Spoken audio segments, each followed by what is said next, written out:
The energy efficiency gains for Australian Irrigators project was funded by the Australian Government's Department of Industry through the Clean Energy for the Future funding stream. The aim of the project is to engage the Australian irrigators and to raise their awareness of methods and opportunities to reduce the impacts of spiralling energy costs on their irrigation enterprises. This Energy Efficiency Expo was organised in the early stages of the Energy Efficiency Gains project. It was held in Ayr, North Queensland, in the heart of the Burdekin River irrigation area. The primary aims of the Expo were to highlight the main aspects of the project and, importantly, to make the initial engagement with the growers. The Expo provided the attendees with an overview of the project activities and utilised several keynote speakers and industry experts, as well as topical displays and information booths. Tom McShane, the manager of the local community NRM agency, BIFMAC, welcomed the attendees and gave a brief overview of the project's aims and objectives and expectations from the Expo. He specifically acknowledged the federal government's Department of Industry for funding the initiative and his dedicated team and steering committee members. Tom formally welcomed the Burdekin Shire Council Mayor, Bill Lois, and invited him to officially open the Expo proceedings. In his speech, Mayor Lois reiterated how the increasing cost of energy was placing increasing economic pressure on the local farming community. He congratulated BIFMAC and the project team on this initiative to assist the locals and indeed the irrigators throughout Australia in providing methods and information that would enable them to make decisions that could reduce the energy cost in irrigation. Lisa McDonald is the Manager of Products and Partners with Ergon Energy, and in her presentation she covered the range of current electricity tariff options available to the farmers. Lisa also elaborated on the reason for the increasing electricity costs and the expected future pricing trends. Phil Morano, as chairman of the Burdekin Cane Growers Board, provided the audience with details of cane growers' extensive lobbying efforts with the government to provide some concession to irrigators for their energy costs. Phil also stressed his concern for the viability of the local industry considering the expectation for further increases in energy into the future. Michael Scobie is an engineer with the Southern Queensland University's National Centre for Engineering in Agriculture and is a major partner in the Energy Efficiency Gains for Australian Irrigators project. Michael explained some of the tools and information that his organisation would be making available to the project.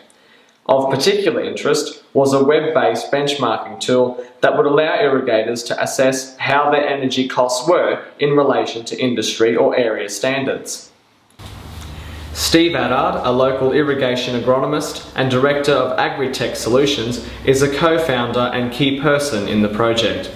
In his talk, Steve points out that while tariff selection and pump efficiency are very important, irrigation efficiency is also a major driver in the costs of irrigation.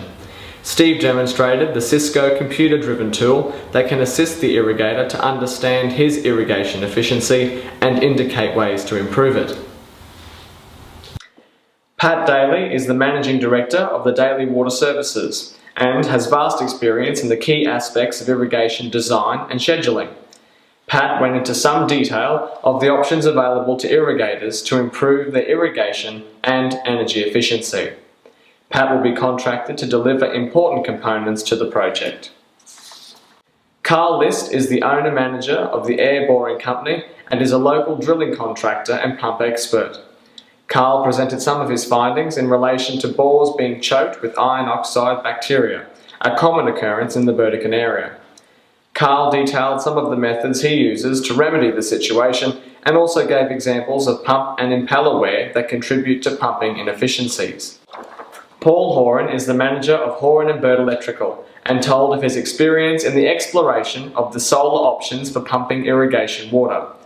Paul is working with some farmers to assist them to utilise solar pumps to reduce energy costs associated with irrigation. Paul admitted that this option needs to be planned very carefully to avoid situations that do not in fact achieve economic benefit. Fabian Gallo from Hydrotech Monitoring spoke about monitoring soil moisture and automating irrigation systems to minimise water and energy wastage. He explained that remote monitoring and controlling can reduce labour and improve time management. Valves and pressures can also be remotely controlled and monitored. Paul Hobbs from Grundfos Pumps discussed the importance of pump audits and the breakdown of pump costs over a pump's lifetime. He also explained the pump audit process and the equipment used. Ross Anderson from the Burnett Inland Economic Development Organisation gave a presentation on the clean and clever energy assessments that his company has been undertaking and the findings of the recent ISIS cane growers irrigation energy audit. He explained how the different irrigation tariffs work and how to read electricity meters. Overall, the project team considered the Expo a great success. Many farmers were signed up to participate in the Level 1 benchmarking exercise at the Expo, and in a post-Expo survey, there was overwhelming support for the project and satisfaction in the Expo's content.